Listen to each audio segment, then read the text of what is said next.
पहला कवि कौन हो ये महत्वपूर्ण नहीं है, लेकिन मैं चाहता हूं पहला कवि मस्ती का कवि हो, ठाकों का कवि हो, मोहब्बत का कवि हो। मुस्कुराती जिंदगानी चाहिए, काव्य में ऐसी रवानी चाहिए, अरे यार हो गई, काव्य में ऐसी रवानी चाहिए, सारी दुनिया अपनी हो जाती है, एक मां और महेश की मेहरबानी चाहिए। इस मेहरबानी को संयोजित करते हुए हम पहले कवि को बुला रहे हैं। पहला कवि जो मंदसौर से हमारे बीच आता है, जिसका नाम मुन्ना बैटरी होता है। आप जोरदार तालियों के साथ मुन्ना बैटरी का स्वागत करें। आ रहे हैं भाई Munna battery. Hello hello hello hello. मेरी खामोशी को मेरी कमजोरी मत समझना। थोड़ी सी आवाज और बढ़ाओ इसकी। जो भी हो आपके पास, इको विको सब डाल दो, सेट कर दो इसको, मुझे मजा कम आ रहा है। हेलो, ठीक है। कि मेरी खामोशी को मेरी कमजोरी मत समझना। जितने भी लोग और सेट होने वाले हैं, बस ऐसे मत करना। प्रणाम करना चाहता हूं आपको। अजमेर में आज पहली बार आया हूं और जितने भी लोग यहाँ बैठे मैं उन सबको विशेष प्रणाम करना चाहता हूं। Hello hello hello. इसमें ताली बजाने वाली कोई बात नहीं थी, मैं खाली बता रहा था कि मैं पहली बार आया हूं। सुन आप मेरे को कई बार चुके होंगे, ऐसा बताया है भाई साहब ने। भाभी जी आप भी बैठ जाओ। और ये भाई साहब बच्चा एक और आ गया क्या? अच्छा बढ़िया, बैठा लो।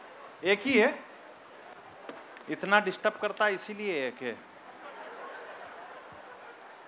कि मेरी जितने भी लोग और सामने से आ रहे हैं, मैं ऐसे करता रहूंगा जहां तक पूरा मामला सेट नहीं हो जाए। शुरुआत में मेरे को बुलाते ही इसीलिए ताकि मैं माइक वाइक सेट कर दूं, कैमरे वैमरे जो भी है बंद कराना करानी सब कर दूं। उसके बाद जितने भी लोग आते हैं, मैं वैसे भी ज़्यादा कुछ कर नहीं पाता हूँ, माथा फोड़ी 5 मिनट पढ़ता हूँ। देश के बड़े कवि आदरणीय रास बिहारी गौर साहब इस मंच पर विराजित है। हम सब अपना अपना काम करेंगे, उसके बाद ये मंच आदरणीय दादा तक पहुंचेगा। स्वागत है भैया। स्वागत नहीं, दादा अच्छी तरीके से जानते हैं कि फोकट की बात कर रहा है। हमारे कवि सम्मेलन के मंच पे यही होता है। भी आता पहले नंबर पे वो यही बोलता है, आज हमें दादा तक पहुंचना है, और खुद का 1 घंटा काम करके निकल लेता है। फिर दूसरे नंबर पे एक और आता है, वो भी यही बोलता है, आज हमें दादा तक पहुंचना है, और वो भी उसका आधा घंटा काम करके निकल लेता है। और आखिरी में रात को 3-4 बजे जब दादा की बारी आती है, तब तक पब्लिक घर चली जाती है। तो मैं आज बिल्कुल भी ऐसा नहीं करूंगा, केवल 5 मिनट पढ़ूंगा, और इसलिए पढ़ूंगा क्योंकि आज हमें दादा तक पहुंचना। ज्यादा माथा फोड़ी बिल्कुल भी नहीं करूंगा। मेरी खामोशी को मेरी कमजोरी मत समझना, मैं आंखों से काजल समेट जाता हूं। मैं वैसे बता दूं, मैं कल एक खोपरे के तेल के कार्यक्रम में था, तो वहां से गिफ्ट में खोपरे के तेल की बोतल दी गई थी। अब आज तो ये वंडर सीमेंट का कार्यक्रम है, क्या मालूम सीमेंट की थैली पकड़ा दे। कार्यक्रम के जो स्पॉन्सर बिल्कुल बिल्कुल पकड़ाते हैं, मैं डर वही समझ रहा, मैंने कहा लेके कैसे जाऊंगा अगर देवी दी। हेलो। लेकिन मैं प्रणाम करना चाहता हूं कि मेरी, मैं ऐसा करता रहूंगा, देखो जहां तक मामला सेट नहीं हो जाए, उसके बाद फिर मामला जमाएंगे पूरा। कि मेरी खामोशी को मेरी कमजोरी मत समझना, मैं आंखों से काजल समेट जाता हूं। आ जाइए भाई साहब, आप भी आ जाइए, बैठ जाओ, फटाफट आ जाओ आप। अच्छा ये तो माइक वाले ही हैं, मैं एक बार फिर से कोशिश करता हूं ताकि बैठ जाओ। और ये बच्चा देखो वापस चालू हो गया। मेरे को मालूम है शुरुआत में सब करना पड़ता है। एक बार मेरी तरफ दिखा दो इसको, बैठ जा बेटा, नहीं तो मैं यहां पकड़ के ले आऊंगा तेरे को।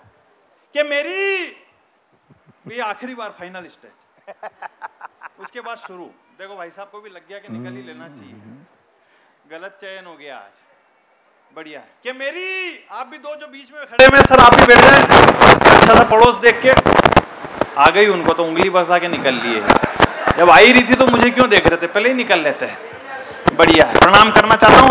फाइनल स्टेप अब बिल्कुल, उसके बाद कुछ भी नहीं, बिल्कुल सब सेट हो गया है। कि मेरी खामोशी को मेरी कमजोरी मत समझना, मैं आंखों से काजल समेट जाता हूं, और माइक पर आते ही अगर घनघोर तालियां ना बजे तो मैं वापस बैठ जाता हूं।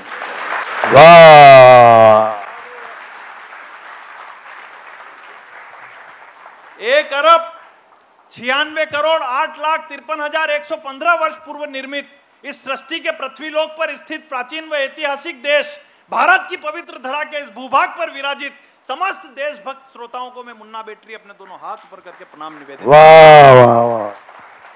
ये जानकारी मैंने आपको इसलिए दी क्योंकि मेरे पास है, और इस सृष्टि की सबसे बड़ी समस्या यही है कि लोगों के पास जानकारी है पर वो देने को तैयार नहीं है।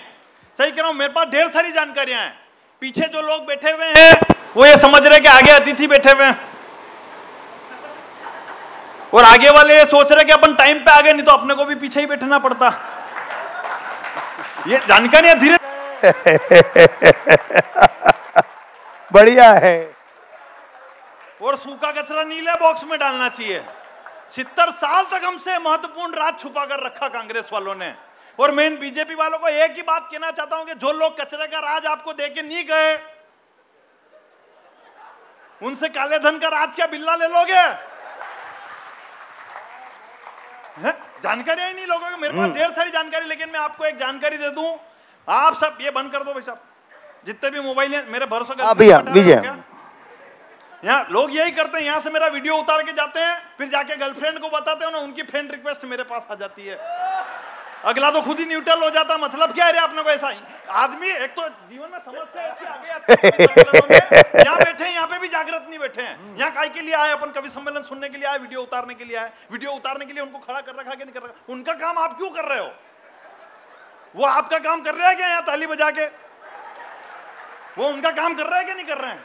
तो अपने यहाँ बैठो, जितनी देर बैठो, मोबाइल वोबाइल सब बंद रखो। ये कैमरे भी अगर हो तो बंद कर देना। वैसे ही मेरे यूट्यूब से आजकल बहुत माथाफोड़ियां चल रही है। कोई यूट्यूब पे वगैरह जानने नहीं, जबरदस्ती 25-30 लाख के नोटिस आ जाएंगे। ये मैं आपको जानकारी दे दूं और कोई बात नहीं। लेकिन मैं जानकारी की मैं आपको एक बात, ये भी एक जानकारी थी जो मैंने इनको बता दी, वरना बाद में माथाफोड़ी का क्या मतलब है। लेकिन हकीकत कह रहा हूं, मैं आपको एक महत्वपूर्ण जानकारी दे दूं। आप सब लोगों को चार्ज करने के लिए मेरे को पहले नंबर पर खड़ा किया।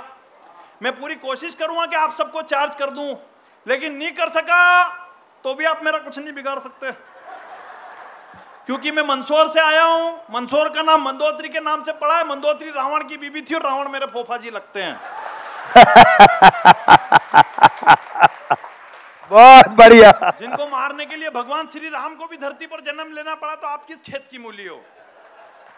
सब जानकारी मैं आपको दूंगा, लेकिन मैं सबसे पहले शुरुआत में एक सरकारी कविता पढ़ देता हूं, उसके बाद फिर सारी असरकारी कविता। स्वागत बेटा। कि ठान लो तो ये कृष्ण कन्हैया का वृंदावन बन जाएगा। शुरुआत सरकारी कविता। स्वागत है भैया, वाह। कि ठान लो तो ये कृष्ण कन्हैया का वृंदावन बन जाएगा। ठान लो तो ये माता यशोदा का घर आंगन बन जाएगा। अरे सरकार तो अपना काम कर ही रही है, एक बार जनता भी साथ दे तो स्वच्छता में भारत नंबर 1 बन जाएगा। ये एक बहुत छोटी सरकारी कविता थी। छोटी मैंने इसको इसलिए लिखी क्योंकि सरकार की भी योजनाएं बहुत बड़ी होती पर निकलती छोटी है, तो मैंने भी जबरदस्ती माथाफोड़ी करी भी नहीं। और ये स्वच्छ भारत अभियान का तो इफेक्ट भी आना शुरू हो गया। अच्छा। तो मंदसौर से हमारे 184 किलोमीटर दूर घाटा बिल्लोद है, मेरा एक मित्र रहता है ओंकार लाल, उसके वहां अभी मैं शादी में गया था, तो वहां फेरे होने के बाद पंडित जी जो वचन पूछ रहे थे, वचन जो निभाने की बोलते हैं, तो वो वचन में मैंने देखा, मैंने कहा स्वच्छ भारत अभियान का इफेक्ट तो यहाँ पे भी आ गया। वो पंडित जी झल्ला कर बोले 7वां वचन पूर्ण होने के बाद 8वें वचन की बारी है। 8वां वचन सभी वचनों पर भारी है, क्योंकि ये परोपकारी है, सर्वहितकारी है, इसको पूर्ण करने में समाज की जिम्मेदारी है। तो आज से दूल्हा और दुल्हन इस बात का प्रण करे कि गीले कचरे का हरे बॉक्स में, सूखे कचरे का नीले बॉक्स में। तो मैंने देखा, मैंने कहा स्वच्छ भारत अभियान का इफेक्ट तो यहाँ भी आ गया। और मैं तो हकीकत कह रहा हूँ, महाराणा प्रताप जयंती गई है, ये स्वच्छ भारत अभियान तो अभी चालू हुआ है। स्वच्छ भारत अभियान तो महाराणा प्रताप ने उस जमाने में चालू कर दिया था। तो सही कह रहा हूं, फर्क केवल इतना है कि अभी झाड़ू से चल रहा है, उस टाइम पे तलवारों से चलता था। सही कह रहा हूं, हंसने के लिए मतलब कहीं जाने की जरूरत नहीं पड़ती। हकीकत कह रहा हूं, ये स्वच्छ भारत अभियान अभी चलाया, वो जो नोटबंदी हुई थी वो भी स्वच्छ भारत अभियान का ही हिस्सा था। अब जाके लोगों को मालूम पड़ा। सही कह रहा हूं, जिस दिन नोटबंदी हुई मैं तो मुंबई में था कवि सम्मेलन में, दूसरे दिन नोटबंदी होगी, मैं एटीएम की लाइन में खड़ा होता हूं, अमिताभ बच्चन जी मिल गए मेरे को, बोले मेरे पास गाड़ी है, बंगला है, मोटर है, कार है, क्या है तेरे पास? मैंने कहा आपके एटीएम से पैसे कितने निकल रहे हैं? बोले 4,500। मैंने कहा मेरे भी इतने ही निकल रहे हैं। फिर किस बात की माथाफोड़ी कर रहे? जब हिंदुस्तान में अभी सबका लेवल बराबर हो गया तो अपने को फोकट की बात करनी नहीं चाहिए। और मैं तो हकीकत कह रहा हूं, जब एटीएम से 2,000 रुपए निकल रहे थे, उन 2,000 रुपए का भी विरोध उन लोगों ने ज्यादा किया जिनके खुद के खाते में 250 रुपए रखे हुए।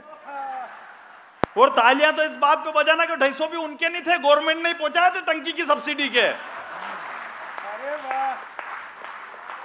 सही कह रहा हूं, मतलब हंसने के लिए अपने कहीं जाने के लिए जरूरत नहीं है। लेकिन मैं हकीकत कह रहा हूं, बहुत अच्छा आप सुन रहे हैं, मैं कवि हूं, ये मेरा भाग्य है। लेकिन आप जैसे बड़े लोग यहां बैठकर मुझे सुन रहे हैं, ये मेरा बहुत बड़ा सौभाग्य है। और भाग्य और सौभाग्य के बीच में एक बहुत बड़ी खाई होती है। जिसे हर कोई पार नहीं कर सकता। मैं आपको एक महत्वपूर्ण जानकारी बता दूं कि मैं केवल 5 मिनट पढ़ता हूं, क्योंकि आज हमें दादा तक पहुंचना है।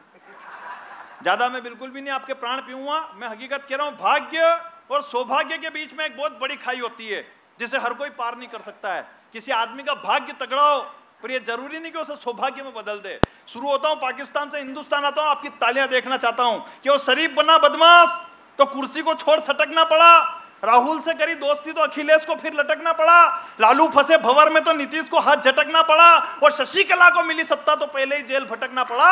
ये भाग्य की बात है कि जिसने पूरी उम्र गुजार दी उस राम मंदिर के नाम पे।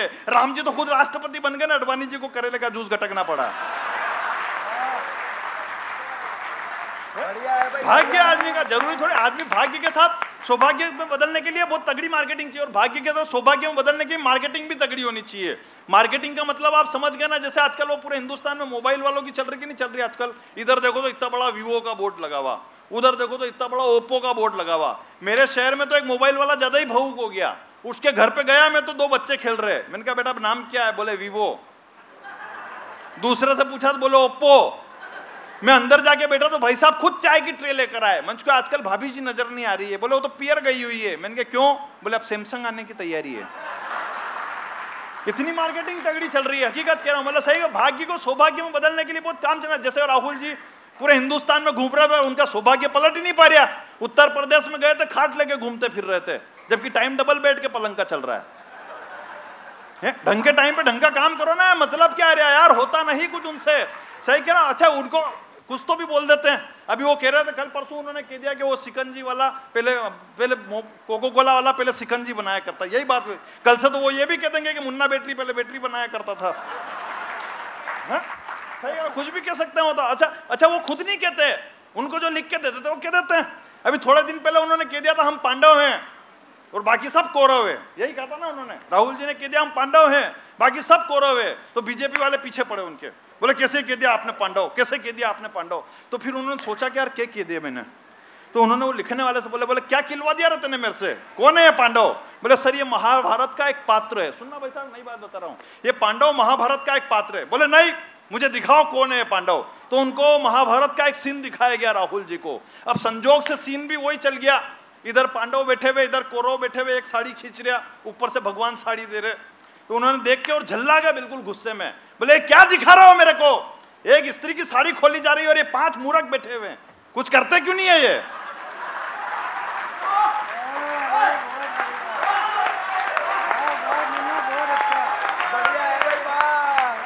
बोले साहब यही पांडव है। वाह वाह वाह। तो बोले फिर मुझे ये कह देते, इधर बैठे हुए लोगों का नाम लेने के लिए बोलते थे। बोले साहब ये कौरव है, इन्हीं का आदमी खींच रहा है। तो बोले कि वो जो ऊपर से साड़ी दे रहा है उसका नाम बता देते। बोले साहब उसके 16,000 है, तुम्हारे एक के भी फोड़े पड़ रहे हैं। भैया वाह वाह वाह। मतलब क्या है, मतलब जो लिख के हकीकत के उनको मालूम पड़ती नहीं है, होता नहीं कुछ उनसे, पर सब कुछ झोंक रहे हैं। अभी जो चुनाव में हुआ, अगर आपको लगे कि यार चुनाव में केवल ये 2 बात निकल कर आई है, तो फिर आपका तालियों से समर्थन चाहूंगा, भले वो कर्नाटक का चुनाव हो, गुजरात का चुनाव हो। जो आपने फर्क देखा हो, मैं 1-4 लाइनों में आपको बता देता हूं कि होता नहीं कुछ उनसे, पर सब कुछ झोंक रहे हैं। लांघी मर्यादा मंच की वो इतना भोंक रहे हैं, और मिलती नहीं सत्ता तो पेतरा ही बदल लिया, मिलती नहीं सत्ता तो पेतरा ही बदल लिया। कल मजार धोग रहे थे, आज मंदिर धोग रहे हैं। वाह बढ़िया है भाई, वाह वाह वाह। कल मजार धोग रहे थे, वाह, मंदिर धोग रहे हैं। ये सब भाग्य के लफड़े।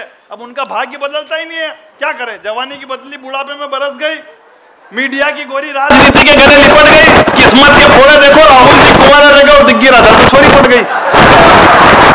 किसको कहने जाएगा? ये भाग्य के बात है। और हकीकत करो, भाग्य क्या होता है? हाथों की चंद लकीरों का खेल गजब निराला, जरा देखना चाहता हूं ताली। भाग्य क्या होता है कि हाथों की चंद लकीरों का खेल गजब निराला है, कहीं भरा है अथा समंदर, कहीं पे सूखा प्याला है। भाग्य प्रबल हो बंदे का तो बिगड़ी भी बन जाती है, हारी हुई हो बाजी लेकिन जीत उसे मिल जाती है। जहां नहीं है दूध का कतरा, चाय वहां छन जाती है। ये मोदी जी का जलवा है कि जहां जहां भी हारे हैं सरकार वहां बन जाती है। वाह वाह, ये भाग्य होता है आदमी का। सही कह रहा। लेकिन साहब अजमेर की धरा पर खड़ा हूं, एक प्रश्न बोलना चाहता हूं। इन सब जितने बुद्धिजीवी लोग बैठे हैं, इस हिंदुस्तान में एक व्यक्ति का भाग्य बदला, उसे 10 साल तक इस हिंदुस्तान में उपराष्ट्रपति पद पर बिठाकर रखा, लेकिन आप साहब पद से उतरने के बाद कहते हैं कि हिंदुस्तान में मुसलमान डरे हुए हैं। माफ करना साहब, अगर वो पद से उतरने के बाद कहते हैं मियां हामिद अंसारी साहब कि मैं इस हिंदुस्तान की सरजमी को प्रणाम करना चाहता हूं जिसने मुझे 10 साल तक उपराष्ट्रपति पद पर बिठा कर रखा, लेकिन आपने तो उतर कर कह दिया कि हिंदुस्तान में मुसलमान डरे हुए हैं। उस हिंदुस्तान में जहां एक दिन त्योहार मुसलमानों का बनता है तो दूसरे दिन त्योहार हिंदुओं का बनता है। मुझे बड़ा दुख हुआ, मैंने 2 लाइनें आपकी तरफ से देना चाहता हूं हामिद अंसारी साहब को। या तो एक भी ताली नहीं बजे, मुन्ना बैटरी को अजमेर की धरा पर बिल्कुल भी दुख नहीं होगा, लेकिन बजे तो आपकी तालियां थप्पड़ के रूप में दिल्ली तक देखना चाहता हूं कि हम जो अगर हिंदू और मुस्लिम में अंतर जता रहे होते, अरे हम जो अगर हिंदू और मुस्लिम में अंतर जता रहे होते तो मियां तुम उपराष्ट्रपति नहीं किसी चौराहे पे पंचर बना रहे होते।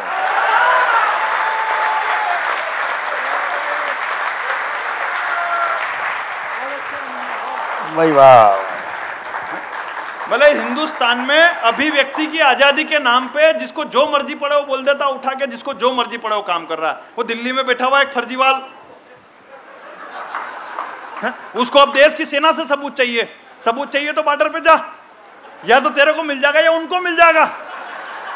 हाँ भैया, तो किसी भी एक का उद्धार हो जाए। सही कह रहा हूं, राजनीति के गलियारे में वोटों की मची लूट है। तेरा तो नेता बनना ही इस देश का सबसे बड़ा झूठ है, और देश की सेना से सर्जिकल के प्रमाण मांगने वाले तू तेरे बाप की औलाद है। बता इस बात का क्या सबूत है?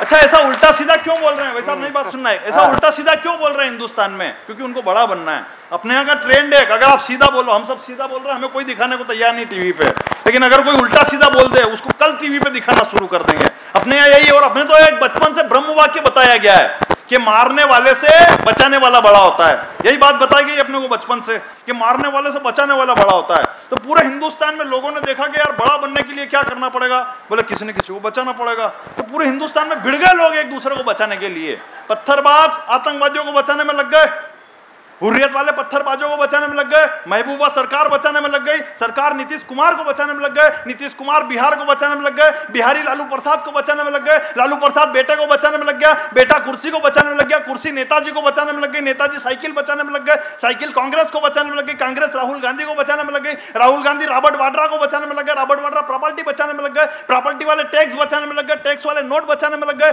नोट वाले सरकार बचाने में लग गए, सरकार मोदी जी को बचाने में लग गई, मोदी जी प्रदेश बचाने में लग गए, प्रदेश वाले मुख्यमंत्री को बचाने में लग गया, मुख्यमंत्री बेटी बचाने में लग गया, और बेटियां बेचारी चोटियां बचाने में लगी हुई।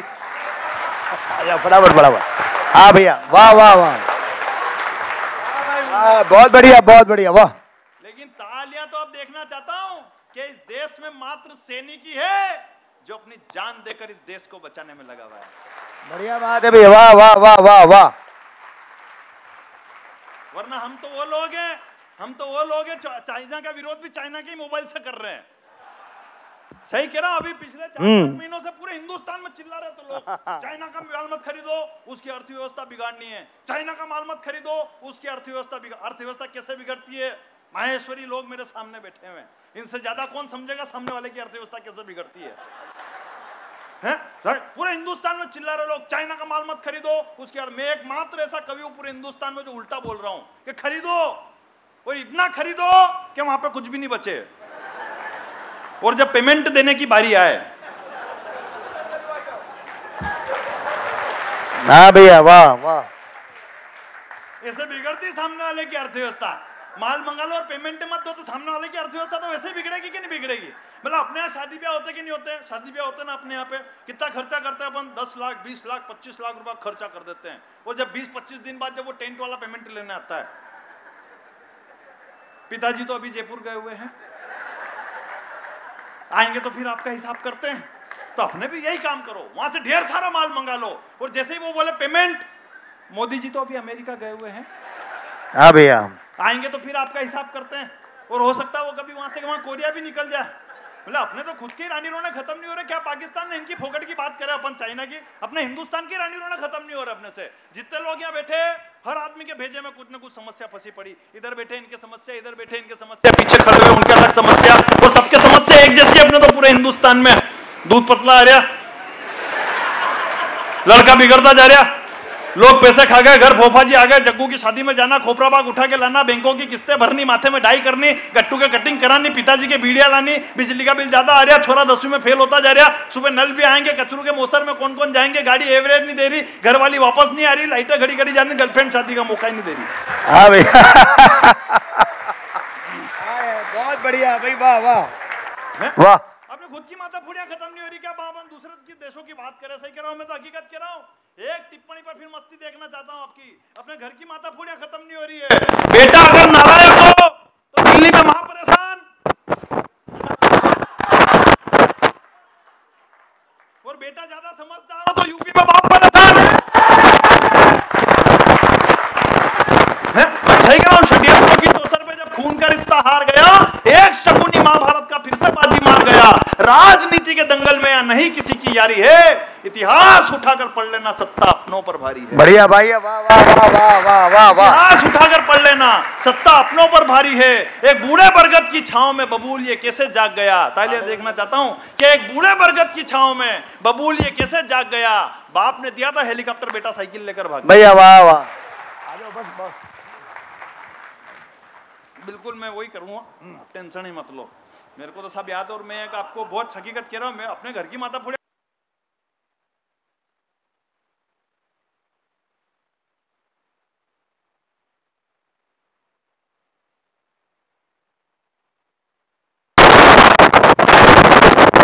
भगवान को याद करते रहते हैं, हे भगवान मेरे ये नहीं हो रहा, हे भगवान मेरे वो नहीं हो रहा। बार बार भगवान को याद नहीं करना चाहिए। किसी टाइम पे भगवान ने याद कर लिया तो आप बार बार किसी को याद करोगे तो एक बार तो वो भी याद करेगा ही नहीं करेगा आपको। ये बात मैंने क्यों बताई आपको? बहुत बुद्धिजीवी लोग मेरे सामने बैठे, बारीक बात बता रहा हूँ। ये बात मैंने क्यों बताई आपको? 2.5 साल से चिल्ला रहे थे विपक्ष वाले, मोदी जी कुछ काम नहीं कर रहे, मोदी जी कुछ काम नहीं कर रहे। तो मोदी जी देश में आए और नोट बंद कर दिए, और बुलाओ उनको विदेश से।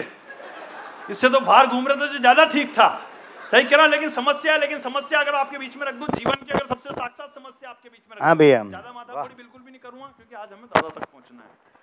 सही कह रहा, जीवन की अगर सबसे साक्षात समस्या आपके बीच में रख दूं, तो फिर हाथ खोलकर आशीर्वाद देना कि इस दुनिया में जिसने समस्या को हरा है, आज वही समस्या से गिरा है। कौन समस्या से गिरा है? मिट्टी के एक लोंदे को जीवन काजल की एक टीकी से भलाओं को टाला करते हैं, जीवन का अमृत हमें पिला, खुद मौत का जहर पी जाते हैं। इस दुनिया में और कौन है माँ बाप के सिवा जो चेहरे की चोरियों में समस्याओं। वाह बढ़िया है भाई, वाह वाह वाह वाह वाह वाह। जीवन की भागादौड़ी में कोई चैन से नहीं सो रहा। किसी के लिए दौलत तो नाम के लिए रो रहा, और किसी के लिए शोहरत तो काम के लिए रो रहा। सुबह से शाम तक घड़ी के कांटे की तरह भाग रहे, पर काम किसी का ही नहीं हो रहा। वाह वाह वाह, सही कह रहा हूँ, सही में नहीं हो रहा अपने यहाँ। तो हकीकत कह रहा हूँ, मैं अभी जो जाहिर में कर देता हूँ, मैं अभी अहमदाबाद गया था। अहमदाबाद इसलिए गया क्योंकि मेरा एक वीडियो काफी वायरल हुआ, मैं सुना देता हूँ। मैं अभी अहमदाबाद गया था। अहमदाबाद इसलिए गया कि मेरे सासू जी वहाँ एडमिट थे, तो मैं उनका हालचाल जानने के लिए गया। तो मेरे सासू जी ने मेरे को कहा मेरे को नमकीन खाने की इच्छा हो रही। मैंने कहा ठीक है, मैं लाके देता हूँ। मैं हॉस्पिटल से नीचे उतरा, मैंने गेट कीपर से पूछा, इनके भाई साहब ये नमकीन की दुकान कहाँ है? उसने कहा आप एक काम करो, ये मोबाइल नंबर लो, इस पे फोन लगा देना, नमकीन वाला यही नमकीन लेके आ जाएगा। आदमी खुद भी उलझ रहा और दूसरों को भी उलझा रहा। मैंने उस पर फोन लगाया तो उस पर कैसेट चालू हुई, टनाटन स्वीट्स एंड नमकीन पर आपका स्वागत है, हिंदी के लिए 1 नंबर दबाइए, फॉर इंग्लिश प्रेस 2। मैंने 1 नंबर दबाया तो फिर नई कैसेट शुरू। बोले झूम उठेगा तन और नाच उठेगा मन जब आप होंगे टनाटन स्वीट्स के संग। उत्पाद की जानकारी के लिए 1 नंबर दबाइए, हलवाई से बात करने के लिए 2 नंबर दबाइए, पिछले लेन देन की जानकारी के लिए 3 नंबर दबाइए, पिछले मेनू में ऑफिस जाने के लिए 5 नंबर दबाइए। मैंने फिर 1 नंबर दबाया तो फिर नई कैसेट शुरू। बोले उत्पाद की विस्तृत श्रृंखला में आपका स्वागत है, नमकीन के लिए 1 नंबर दबाइए, मिठाई के लिए 2 नंबर दबाइए, ठंडाई के लिए 3 नंबर दबाइए, पिछले मेनू में ऑफिस जाने के लिए 5 नंबर दबाइए। मैंने फिर 1 नंबर दबाया तो फिर नई कैसेट शुरू। बोले नमकीन की विस्तृत श्रृंखला में आपका स्वागत है, सेव के लिए 1 नंबर दबाइए, गाठिए के लिए 2 नंबर दबाइए, मिक्सचर के लिए 3 नंबर दबाइए, पिछले मेनू में वापस जाने के लिए 5 नंबर दबाइए। मैंने फिर 1 नंबर दबाया तो फिर नई कैसेट शुरू। बोले सेव की विस्तृत श्रृंखला में आपका स्वागत है, लौंग की सेव के लिए 1 नंबर दबाइए, फीकी सेव के लिए 2 नंबर दबाइए, चरखी सेव के लिए 3 नंबर दबाइए, पिछले मेनू में वापस जाने के लिए 5 नंबर दबाइए। मैंने फिर 1 नंबर दबाया तो फिर नई कैसेट शुरू। बोले लौंग की सेव की विशेष पैकिंग में आपका स्वागत है, 50 ग्राम के लिए 1 नंबर दबाइए, 50 किलो के लिए 2 नंबर दबाइए, 50 कुंटल के लिए 3 नंबर दबाइए, पिछले मेनू में वापस जाने के लिए 5 नंबर दबाइए। अब यहां मैं चूक गया, मेरे से 50 कुंटल पे बटन दब गया, तो मैंने फोन काट दिया। मैंने सेव सासू जी को खानी के पूरे खानदान को खिलानी है।